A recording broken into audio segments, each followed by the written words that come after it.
So here we have the legendary 1994 Toyota Land Cruiser plow truck. Now, some of you might be saying, why would you ruin a Land Cruiser and turn it into a plow truck? We'll get into all that. First of all, I mentioned this truck a little bit on previous videos, and the story, we'll start with the story. So it was, I think it was like 2010, 2009, somewhere in there, and I would just search Craigslist, you know, see what kind of cars are out there, all that stuff, same as everybody does. Well, I found this Land Cruiser in Chicago, like downtown Chicago, and it was for 800 bucks. Now, what's special about this is a couple things. First, don't worry about this little incident plowing. First of all, this truck only has 119, where's my light? 119,508. Secondly, it has locking differentials. So that option alone is like incredibly rare. So what that is basically, and also tied in with that, it also, I gotta grab my light, it also has the center diff lock switch, which I put in, by the way. But moral of the story is, it has electronic motors, and the motors are like $400 or $500 a piece if you have to replace them. But there's an electric motor right here buried under all this spray. You can see it right there, the motor. And what it does is it locks the diff. So your settings are either the rear, so you can have rear locking, so it basically locks both wheels together, both axles. And you can also then, after, if that's not good enough, you can lock the front axles. And then you can lock the front to rear, so it's split 50-50. So I've had this thing up to snow and like, you know, this deep, and it had no problem getting out. Anyways, back to the story. So $800 this thing was on sale for, and I couldn't believe it. I was shocked. Because even back then, like, you can get Land Cruisers like this for $2 grand, $3 grand. It was nothing like it is today. But this one had some front end damage. As you can see, I did a little bit of work here to the core support. And then back in the day, I actually hooked this on to a tree in my backyard and then pulled out the core support. I guess I could have just replaced it, but it needed a new hood, front end lights, like the grill, all that. But I fixed all that and everything else was fine. So the guy had it for sale. I was already downtown Chicago at the moment, so it worked out really well. I scrambled to like 2 different ATMs to get 800 bucks cash, and then it was like down this alley, backyard of like a Chicago downtown house. So I checked it out. I paid him right away because there was like a line of people that wanted it, but I paid him right away, got the title, got the keys, drove all the way back here. So it was like a 100-mile drive. I got my truck and trailer, drove all the way back, threw in a battery, started right up, drove on the trailer. And he was shocked because it was sitting for, I don't know, months, maybe even longer than that. But everything's good. So at the time I had another Land Cruiser, so I was like, I don't need 2 Land Cruisers. And I had an old FZJ80 plow truck that was, I needed to retire it. So I was like, well, this is the perfect candidate for my new plow truck. So the plow truck initially, and I did this also probably when I got the truck 10, 12, 13 years ago. So it's been on that long. Alright, so I initially had the plow support mounted on top, but as you can see, it's just kind of curved down. And what happened over time was that the whole mount kind of bent on an angle. So I fixed that. I just mounted it on the bottom here. As you can see, it's now mounted to the actual bottom plow bracket with the the arms and everything, the cylinders, and this has been fine like that ever since. So this is real good. Everything's great. I replaced some hoses, and then cylinders are new. I did all these springs at some point. The pump is newer. I mean, I bought it brand new, but everything works great. So what had happened was I was fixing a rear, so both rear brake lines blew, so I was fixing that. I was trying to do some plowing. Another brake line blew in front. So this one right here, this angled hard line, if you can kind of see it behind the strut, this broke, so I made that new. And then I was like, well, I should also replace these rubber lines because those are looking pretty old. And then I was like, well, I should probably replace that bushing, the sway bar bushing. And I kind of just kept going down this trail. And then I obviously sprayed it with fluid film black to just hide the rust and try to preserve what's left. But it's pretty, you know, this stuff is pretty rusted, pretty rotten. The frame is still good. I mean, everything else is good. The body has some holes through in certain areas. The exhaust is fairly complete. But moral of the story is, as I was here, I noticed that the springs were, or the fronts were basically resting on the bump stops. So this, with the weight of the plow, was resting on the bottom.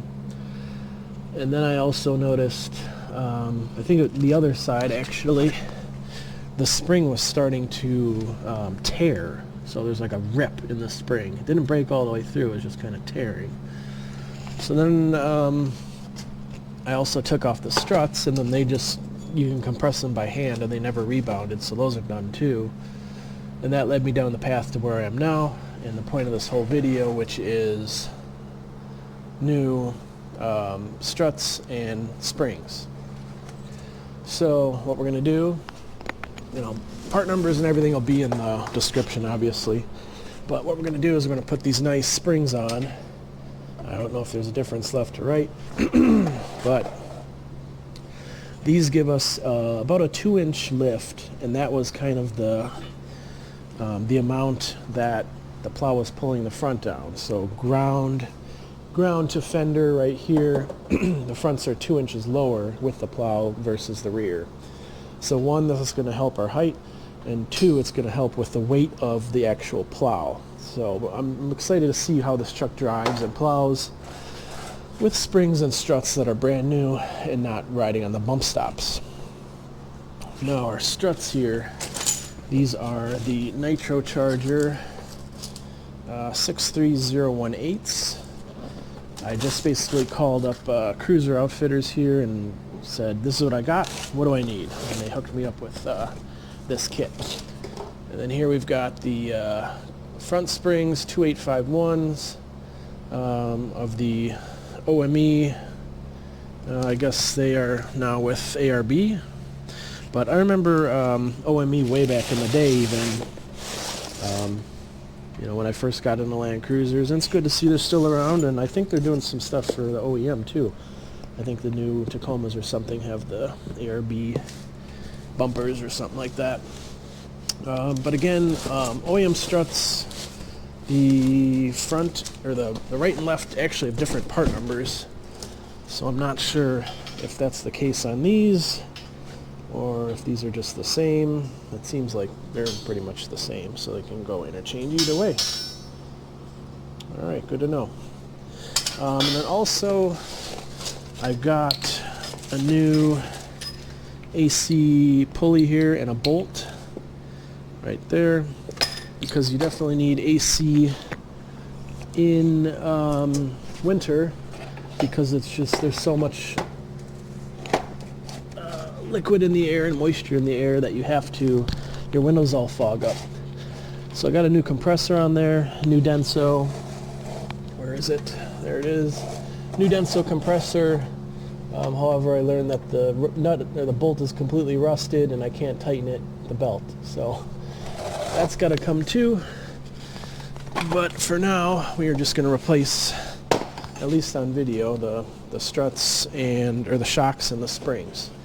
Now I think what I have to do is jack up the entire thing so that the front axle is completely off the ground, both wheels, and then it just kind of comes down a little bit more.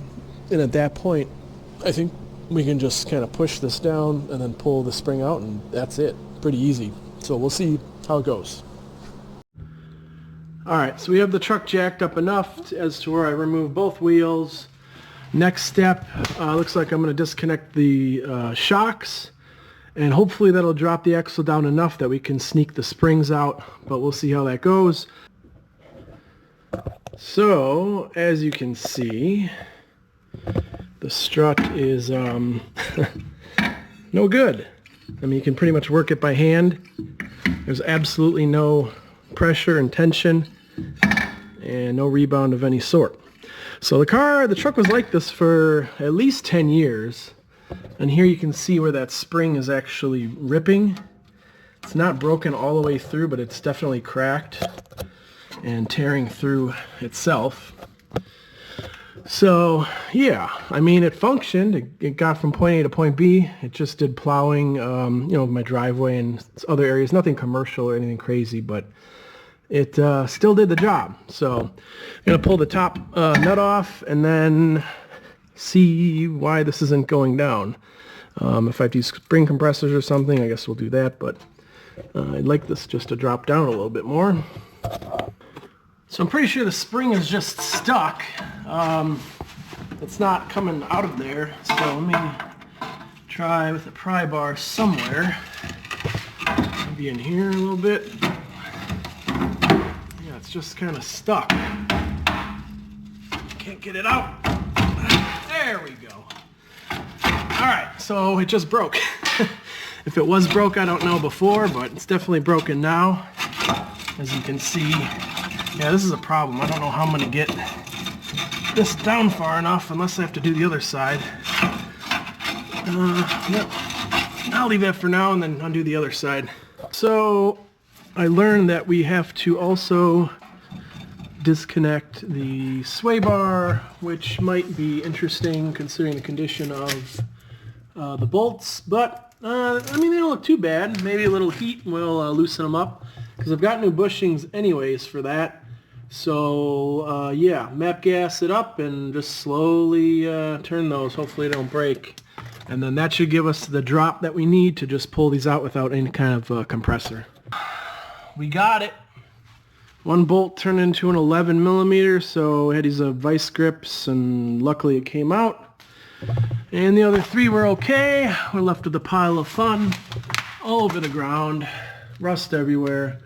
This is just how it is. I mean, this is a Midwest car, Rust Belt car, and you might look at this and think this thing is scrap, but it's really not. You just gotta work around it. Sometimes you have to torch bolts in half, cut them in half, whatever. But you know, this is kind of it. It's a little loose, but I don't think that's a concern right now.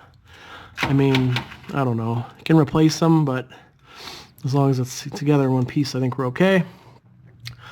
And really, the moral of the story is, you know, once you start replacing parts with new, you know, now this is going to be, this bushing is going to be new, the bolts are going to be loosened for future use, they're not going to be broken. You know, the springs are going to be new, the shocks are going to be new, and as you go, there you can kind of see my new Denso AC compressor I was talking about earlier. And as you go with the car like this, you know, you're slowly replacing parts one by one as it fails or as it rusts out. And then ultimately you're left with a fairly decent car in the end, even though, you know, there's a lot of surface rust. And other issues like the leaking coolant hose I literally just saw right now. That's where the coolant's going, I guess. Yeah, I mean, this is, look at this. This is just all gone. All gone. This used to be a heat shield, and now it's just like a soft peanut butter sandwich kind of thing. But I had to do this on my other one much longer ago. But you just have to basically bypass these heater lines with a rubber hose or whatever, eliminate the rear heater under the seat, because this is the secondary of the rear heat setup. The exhaust is obviously, you know, I've got a whole new exhaust that I could slap on when this one finally goes, but there's just a lot of little things like that that'll make you pretty mad. And it looks like this one has a similar rear arch or rear main seal leak similar to my other one.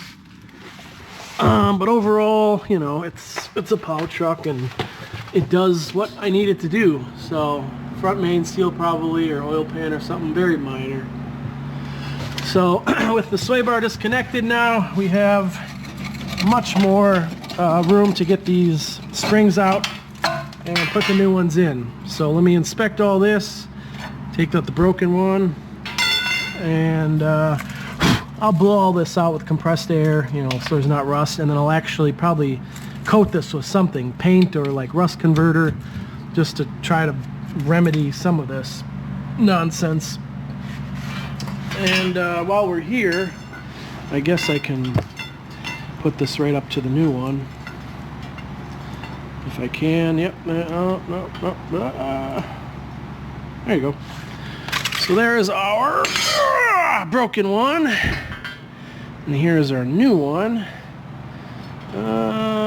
Looks similarly, I don't see an extra 2 inches, but I don't know, maybe it's just how they make them. It's not going to compress like the old one. We'll see, but I'm assured that this is the right spring for what I need. So let's see how that works out.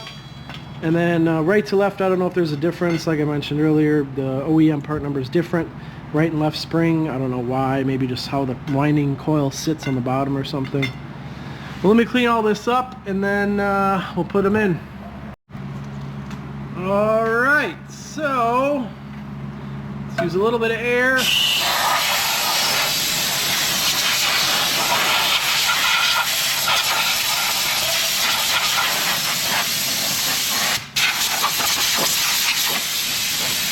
Get some of this off.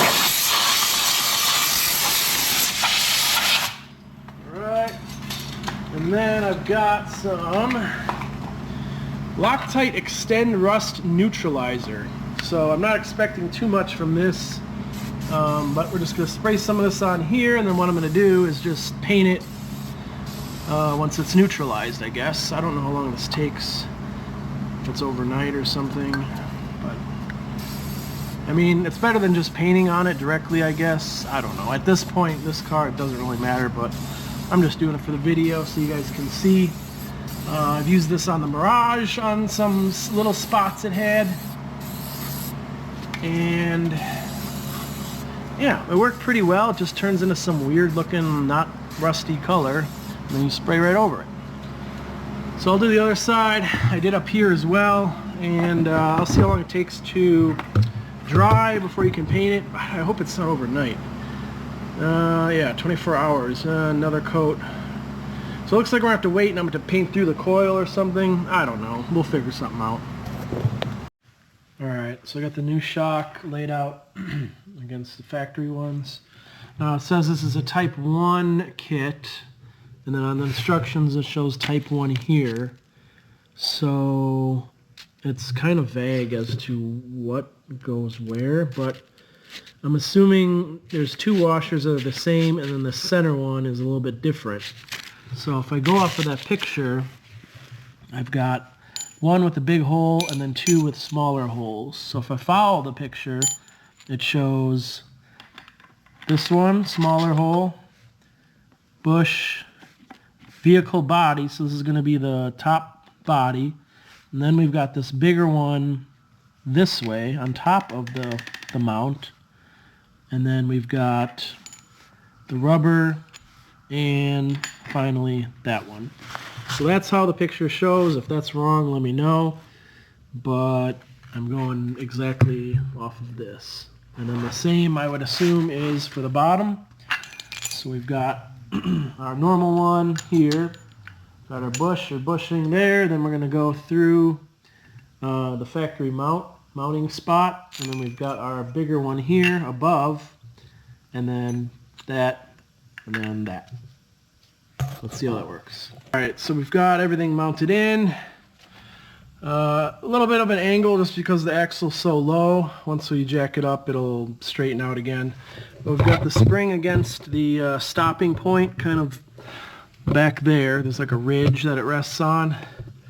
And then the shock, we've got regular washer, bushing, nothing. And then we've got the big bushing against the frame, which kind of centers it in the hole so the strut doesn't rattle, I guess. And then the bushing in the bottom, and then the regular washing in the nut. So that's kind of how the picture shows. I guess it doesn't really matter which side you put that bigger bushing on, the top or the bottom. There's not enough bushings to do it on both sides, so you just got to pick either the top or the bottom, which I guess doesn't make sense, but you know, that's how they have it. I suppose we could have used the factory one on the top, but I don't know. You guys tell me. The picture for the shocks show it just like this. I don't remember what the factory had, if it had enough washers, but that's it. So that's that. And then same thing on top. We've got the same setup. You know, we've got the regular washer, and then the bushing, and then the bigger washer under that. So I guess you're just picking your poison whether you want where you want the bush or the washers. So that's it. Do the other side, and then we're going to attach the sway bar, the new bushings on there, which I've got right here. So that'll be like that, and then yeah, here's the I can't even get the old one off. It's kind of stuck on there. All right, I'm going to do the other side, and we're almost done. We'll get some final pictures, videos, all that. Not much to see here other than a bunch of rusty crap. This is the AC tensioner pulley and bolt. I knew this was going to break, that's why I got brand new stuff here. Less than 50 bucks for both of these. Yeah, I mean, what are you going to do? So that's it, no big deal. I'm going to throw this on and then tighten the belt and then put the wheels on and then get some video how it sits. So this is about how much rust I have every time I work on the truck. Good half pound or so, you know. It is what it is. So the plow is up off the ground, and I am super happy with the new springs and struts. We've got, looks like basically factory height, or at least gap between the bump stop and the frame. So we're looking good. I really like this. Here's kind of how it sits. Much more even with the rear. Doesn't look goofy and you know, front end down. It looks level now, at least with the extra weight on there. So super happy, super excited. Can't wait to drive it. I'm not gonna do video driving because it's nighttime and you're not gonna be able to see how good it drives. So you have to take my word for it. And that's it. So thanks for watching. Let me know if you have any questions, comments, critiques. Please like, comment, subscribe, hit the bell, and I will get some more awesome videos headed your way. Thanks.